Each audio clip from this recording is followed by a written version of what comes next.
Assalamualaikum warahmatullahi wabarakatuh. Yang terhormat kepada Ibu Dr. E.N. Yaya Hainila MPD selaku pembahas saya.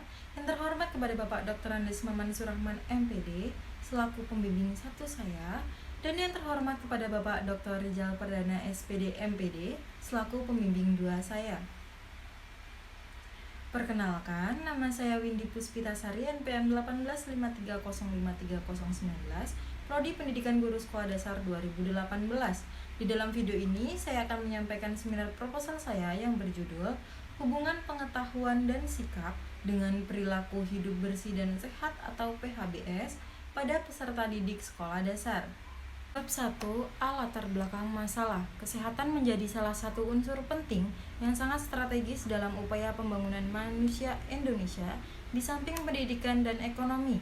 Karena dengan kesehatan, seseorang akan mempunyai kesempatan dan kemampuan yang lebih besar untuk memenuhi kebutuhan pendidikan serta ekonominya sebagai langkah peningkatan kualitas sumber daya. Akan tetapi, dunia dikejutkan dengan munculnya wabah penyakit yang disebabkan oleh sebuah virus yang bernama corona atau dikenal dengan COVID-19. COVID-19 mulai mewabah pada akhir tahun 2019 di kota Wuhan, Cina. Virus tersebut menyebar ke seluruh dunia dengan sangat cepat. Wabah COVID-19 mulai masuk ke Indonesia pada awal Maret 2020.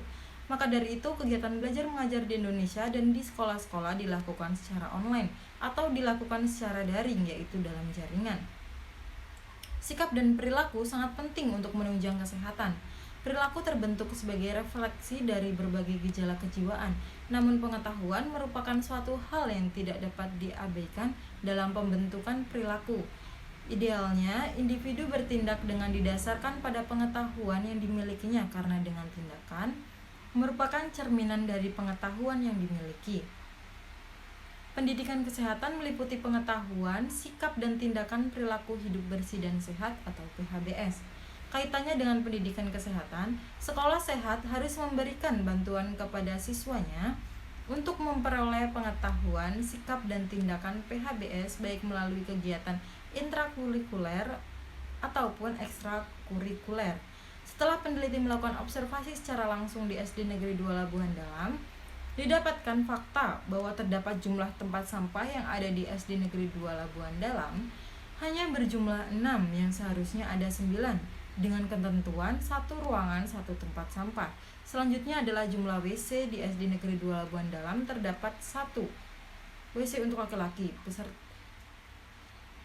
dan 1 WC untuk peserta didik perempuan, sedangkan jumlah peserta didik laki-laki ada 130 yang seharusnya memiliki WC minimal 4 dengan ketentuan maksimal 1 WC untuk 40 peserta didik laki-laki, dan peserta didik perempuan berjumlah 140 yang seharusnya memiliki WC minimal 8 dengan ketentuan maksimal 1 WC untuk 25 peserta didik perempuan.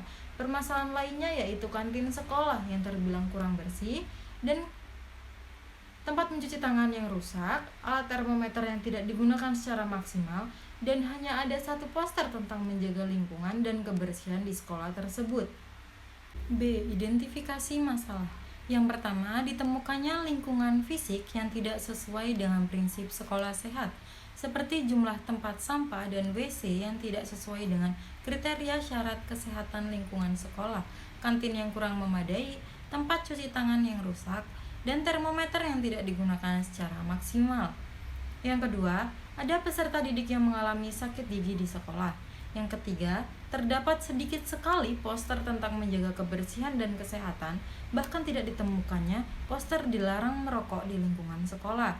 Selanjutnya, yang keempat, masih ada beberapa peserta didik yang belum menerapkan pola hidup sehat di SD Negeri 2 Labuhan Dalam, meskipun telah mendapatkan pengetahuan tentang PHBS sejak kelas rendah. C. Batasan masalah. Berdasarkan identifikasi masalah yang telah dikemukakan sebelumnya, peneliti membatasi masalah pada pengetahuan, sikap, dan perilaku hidup bersih dan sehat PHBS pada peserta didik sekolah dasar kelas 5 di SD Negeri 2 Labuhan Dalam. D. Rumusan masalah. Yang pertama, bagaimanakah hubungan antara tingkat pengetahuan dan perilaku hidup bersih dan sehat PHBS peserta didik SD Negeri 2 Labuhan Dalam, Kecamatan Tanjung Senang? Yang kedua, bagaimanakah hubungan antara sikap dan perilaku hidup bersih dan sehat PHBS peserta didik SD Negeri 2 Labuan Dalam Kecamatan Tanjung Senang. Yang ketiga, bagaimanakah hubungan antara tingkat pengetahuan dan sikap dengan perilaku hidup bersih dan sehat PHBS peserta didik SD Negeri 2 Labuan Dalam Kecamatan Tanjung Senang? Tujuan masalah. Yang pertama, mengukur hubungan pengetahuan dengan perilaku hidup bersih dan sehat PHBS peserta didik SD Negeri 2 Labuan Dalam Kecamatan Tanjung Senang. Yang kedua, mengukur hubungan sikap dengan perilaku hidup bersih dan sehat PHBS peserta didik SD Negeri 2 Labuan Dalam Kecamatan Tanjung Senang.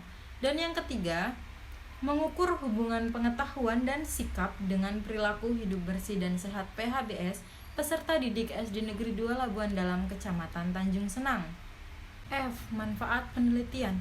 Manfaat penelitian dalam penelitian ini ada dua, yaitu manfaat teoretis dan manfaat praktis. Kemudian bab 2, tinjauan pustaka. Yang pertama ada pengetahuan. Pengertian pengetahuan menurut Ghazalba dalam Salam 2008 halaman 5, menurut Suhartono 2009 halaman 55, menurut Noto Atmojo 2007 halaman 139, maka berdasarkan beberapa pendapat tersebut, dapat penulis simpulkan bahwa pengetahuan adalah suatu hal yang diketahui seseorang yang diperoleh melalui cara-cara atau alat tertentu. Sedangkan untuk pengetahuan PHBS meliputi pengetahuan peserta didik terhadap apa itu PHBS, manfaat dan cangkupan PHBS terutama di sekolah dasar. Kedua, ada klasifikasi pengetahuan. Klasifikasi pengetahuan ini meliputi mengingat, memahami, menerapkan, menguraikan, menilai, dan menciptakan. Yang ketiga ada faktor-faktor yang mempengaruhi pengetahuan. Menurut Dewi dan Wawan 2010 halaman 11, faktor yang mempengaruhi pengetahuan dikategorikan menjadi dua, yaitu internal dan eksternal. Untuk faktor internal meliputi pendidikan, pekerjaan, umur. Sedangkan faktor eksternal meliputi lingkungan dan sosial budaya. Yang keempat, indikator pengetahuan. Menurut Noto Atmojo dalam Melawati 2013 halaman 7, pengetahuan mempunyai 6 tingkatan atau 6 indikator. Yang pertama ada memahami, aplikasi, analisis, sintesis, dan evaluasi. Sikap. Yang pertama ada pengertian sikap menurut Walgito dalam Wahareni tahun 2006 halaman 31, menurut Gerungan dalam Wahareni 2006 halaman 31, menurut Atkinson dalam Wahareni 2006 halaman 32, lalu menurut Sarnoff dalam Ara 2015 halaman 29, dan menurut Ahmadi dalam Malawati 2013 halaman 10. Maka berdasarkan pendapat para ahli tersebut, peneliti merujuk pada pendapat Sarnoff yang menyatakan bahwa sikap sebagai kesediaan atau bereaksi secara positif atau secara negatif terhadap objek-objek tertentu. Sedangkan sikap dalam PHBS adalah berupa respon dari seseorang, apakah respon tersebut negatif atau positif. Selanjutnya, komponen sikap menurut Aswar tahun 2003 halaman 17. Komponen sikap terdiri dari komponen kognitif, komponen afeksi, dan komponen konatif. Selanjutnya, faktor-faktor yang mempengaruhi sikap. Menurut Middlebrook dalam Aswar 2003 halaman 30, faktor-faktor yang mempengaruhi sikap adalah pengalaman pribadi, pengaruh kebudayaan, pengaruh orang yang dianggap penting, media massa, tingkat pendidikan, dan pengaruh emosional. Selanjutnya, indikator sikap menurut Noto Atmojo dalam Susanti 2018 halaman 20, sikap terdiri dari beberapa tingkatan atau indikator. Yang pertama ada menerima, merespon, menghargai, bertanggung jawab, praktek, atau tindakan. PHBS. Yang pertama ada pengertian perilaku hidup bersih dan sehat atau PHBS. PHBS menurut Kementerian Kesehatan Republik Indonesia tahun 2011 halaman 9. Selanjutnya ada juga menurut Noto Atmojo 2007 halaman 10. Maka dari kedua pendapat tersebut dapat disimpulkan bahwa perilaku hidup bersih dan sehat adalah sekumpulan perilaku yang didasari atas kesadaran diri sendiri atau kelompok yang dapat menunjang kebersihan dan kesehatan masyarakat. Selanjutnya ada juga faktor-faktor yang mempengaruhi PHBS menurut Noto Atmojo dalam Feni 2003 halaman 24. Faktor-faktor yang mempengaruhi PHBS yang pertama ada berperilaku terhadap makanan dan minuman, peran dalam berperilaku terhadap kebersihan diri sendiri, perilaku terhadap kebersihan lingkungan, perilaku terhadap sakit dan penyakit. Selanjutnya PHBS di sekolah dasar. PHBS di sekolah dasar meliputi syarat-syarat PHBS di sekolah dasar, langkah-langkah pembinaan PHBS di sekolah dasar, dukungan dan peran untuk pembinaan PHBS di sekolah dasar. Selanjutnya ada sasaran melakukan PHBS menurut Tarigan dalam Malawati 2013 halaman 16. Sasaran melakukan PHBS meliputi kebersihan kulit, kebersihan rambut, kebersihan gigi, kebersihan tangan, kaki, dan kuku, kebersihan berolahraga, kebiasaan tidur yang cukup, gizi, dan menu seimbang. Selanjutnya atau yang terakhir adalah indikator PHBS di sekolah dasar. Menurut Departemen Kesehatan Republik Indonesia dalam VENI 2018 halaman 32, indikator PHBS meliputi mencuci tangan dengan air yang mengalir dan memakai sabun, mengkonsumsi jajanan sehat di kantin sekolah, menggunakan kamar mandi atau WC yang bersih dan sehat, olahraga yang teratur dan terukur, memberantas jentik nyamuk, tidak merokok di sekolah, menimbang berat badan dan mengukur tinggi badan setiap bulan, membuang sampah pada tempatnya. D. Penelitian relevan. Penelitian relevan dalam penelitian ini ada 10. Yang pertama ada menurut Yuslianti Rivalnilasa tahun 2019, Indah Hundia Susanti tahun 2018, Dedi Sugianti tahun 2017, Beliane Bibawol dan kawan-kawan tahun 2018, Liu dan kawan-kawan tahun 2017, Verma dan kawan-kawan tahun 2019, Tarkang dan kawan-kawan tahun 2019, Dajaan dan kawan-kawan tahun 2018, Kim JH dan Kim H tahun 2019, Fadara dan kawan-kawan tahun 2021. Selanjutnya, kerangka pikir. Kerangka pikir dalam penelitian ini dapat dilihat pada gambar tersebut. F. Hipotesis penelitian. Hipotesis penelitian dalam penelitian ini ada 3. Yang pertama, ada hubungan pengetahuan dan perilaku hidup bersih dan sehat peserta didik SD Negeri 2 Labuhan Dalam, Kecamatan Tanjung Senang. Yang kedua, ada hubungan sikap dengan perilaku hidup bersih dan sehat peserta didik SD Negeri 2 Labuhan Dalam, Kecamatan Tanjung Senang. Dan yang ketiga, ada hubungan pengetahuan dan sikap dengan perilaku hidup bersih dan sehat pada peserta didik SD Negeri 2 Labuhan Dalam, Kecamatan Tanjung Senang. Bab 3. Metode penelitian. A. Jenis penelitian. Penelitian ini menggunakan penelitian kuantitatif. Metode penelitian yang digunakan dalam penelitian ini adalah metode korelasi. Pendekatan dalam penelitian ini menggunakan pendekatan ex post facto. B. Prosedur penelitian. Prosedur penelitian dalam penelitian ini meliputi 3 tahap, yaitu yang pertama, tahap persiapan, yang kedua tahap pelaksanaan, dan yang ketiga tahap penyelesaian. C. Setting penelitian. Tempat penelitian. Penelitian ini dilaksanakan di SD Negeri 2 Labuhan Dalam, Kecamatan Tanjung Senang, Kota Bandar Lampung, Provinsi Lampung. Waktu penelitian. Penelitian ini diawali dengan observasi langsung dan wawancara guru kelas 5 ke sekolah untuk mengambil data penelitian pendahuluan. Penelitian pendahuluan berlangsung pada bulan November tahun ajaran 2021-2022. Kemudian ada subjek penelitian. Subjek penelitian ini adalah peserta didik kelas 5 SD Negeri 2 Labuhan Dalam. D. Populasi dan sampel penelitian. Populasi dalam penelitian ini yaitu peserta didik kelas 5 SD Negeri 2 Labuhan Dalam, Kecamatan Tanjung Senang, Bandar Lampung, Provinsi Lampung, tahun ajaran 2021-2022, yaitu sebanyak 31 peserta didik. Kemudian sampel penelitian. Penentuan sampel dalam penelitian ini adalah menggunakan teknik sampling jenuh, di mana semua anggota populasi digunakan sebagai sampel penelitian. Sampel penelitian di sini sebanyak 31 peserta didik. Variabel penelitian. Variabel penelitian dalam penelitian ini ada 2, yaitu variabel bebas atau independen dan variabel terikat atau dependen. Variabel bebas dalam penelitian ini adalah pengetahuan dengan lambang X1 dan sikap dengan lambang X2. Kemudian untuk variabel terikat dalam penelitian ini adalah PHBS dengan lambang Y. F. Definisi konseptual variabel dan operasional variabel. Definisi konseptual pengetahuan. Segala sesuatu yang diketahui responden mengenai perilaku hidup bersih dan sehat di sekolah dasar. Variabel sikap. Kecenderungan responden untuk merespon negatif dan positif mengenai perilaku hidup bersih dan sehat di sekolah dasar. Variabel PHBS.